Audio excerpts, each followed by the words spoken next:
Today we're going to talk about a car vlog setup using the Pocket 3.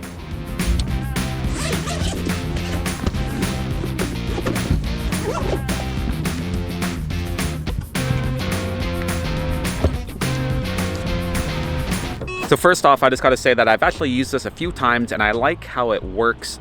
A lot to do with the dynamic range you get out of those like action style cameras, or the Pocket 3 is in that same kind of realm. So it works really nice when you're in a car so that the outside isn't blown out all the time depending on your weather.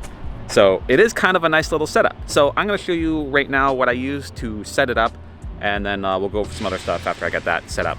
Here's some of the items I got here. I have a suction cup mount with a Pocket 3 connection on it. This is a fairly inexpensive mount, the Pocket 3, and microphone.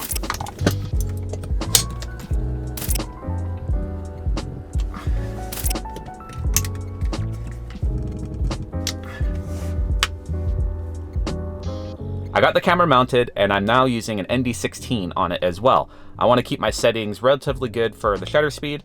And with my car, I have a glass roof. It is tinted, but I do get a lot of light in the car, and I find for me, the ND16 works well. It may vary for you depending on your car, and as well as if you're driving towards the sun, is it overcast, all these variables. But for me, today, ND16 is going to do the job. As far as the settings for the camera goes, I do have a full video on my settings that I use for the Pocket 3 if you want to check that out. The big thing for me on this though is with having the shutter speed locked, I set the ISO to the variable, so as I drive through different shadows and stuff like that, it'll compensate to make sure that I stay relatively exposed instead of getting too dark or too bright. So this is the shot that I achieve with using the Pocket 3.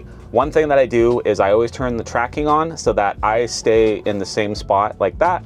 And as well, I like to have the frame with more exposing in front of me so you kind of see that I'm in a car driving, because you don't need to see the back seats, at least I think, for the shot. And I just turned in this roundabout here, and as you can see, I stayed pretty locked on, which is exactly what I want. And then you can see if the different lighting, because now the sun's coming from this direction, you can still see outside, it's relatively well exposed, but you can still see me as well. And I think that's the advantage with these more action style cameras for these kind of shots. And now for audio, I'm using the DJI Mic 2 right now that's connected directly to the camera, but I will show you what it sounds like when you go directly out of camera. Now this mic is turned off and I'm doing directly in camera for the audio right now while driving around, so you still kind of hear the car noises. Granted, this is a very quiet car being electric and all, but you still get road noise that you will hear. So having the microphone is an asset. Okay, now I have the mic mounted above me instead of on my shirt.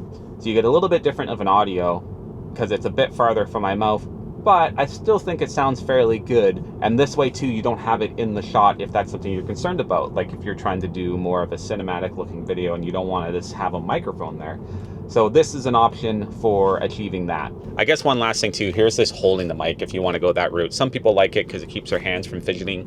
I know I'm a bit of a hand talker, so it's not a bad thing to do. And an added bonus to that is you have the button on the microphone to stop and start recording, which is a nice little bonus to have. All right, now we're on to a faster speed road. This road is clocked at 80 kilometers per hour. I think it's like 50 miles per hour, around that. And yeah, how's the road noise? How's the sound? This with the microphone directly in front of my face because I'm just holding it. Here's where it would be if it was on my chest. And then this is what it would sound like above me if I had it mounted as such. What do you think? How does it sound? But yeah, that's kind of what you get with this setup. I think it's really good. I think the image looks good, and it's nice having the peace of mind that this camera will always have me in frame and always have me in focus with the tracking feature, which is very nice.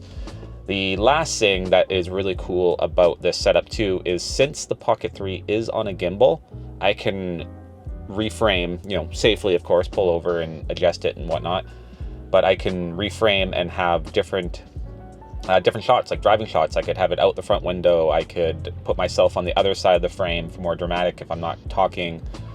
You know, there's lots of different options that you can do, which is really cool. And I don't know, I think it's a very good option for driving, vlogging, especially if you're solo. You know, if you're with someone else, obviously you have a lot more freedom to do different things. But yeah, when you're on your own solo, this is hands-free, easy. Yeah, that's a great option. Let me know what you guys think. If this is something you've been thinking about and haven't tried it yet, let me know. One bonus too to using the Pocket 3 as a vlog camera as well, that I was kind of thinking about as I was moving this around and setting it up for all these different shots, is that since it's a gimbal, it's always level. Where if I'm mounting like this camera, it's a bit more work to try to get it leveled out and all that sort of stuff, or get it the right angles, where the Pocket 3 is always kind of perfect. So nice little bonus. So that's my shot for doing driving vlog style videos with the Pocket 3. I think the image looks really good, and it's a fairly easy setup. Like, it takes you 2 minutes, and having versatility to be able to film more than just yourself, like getting some random B-roll shots of just driving. You can get different angles, different perspectives, and it's very easy to do, and it's lightweight, which is nice. Not a lot of stuff to carry. But let me know what you guys think. Do you like this? Does the shot look good? Do you think the image looks good? This is a method I've been doing for a bit for doing vlog driving, and I think it works quite good, because the Pocket 3's quality is very underrated for just general YouTube use. But yeah, let me know what you guys think in the comments down below. If you found this useful or entertaining, or just want to stick around, hit that subscribe. All right, thanks for watching, guys. We'll see you in the next video.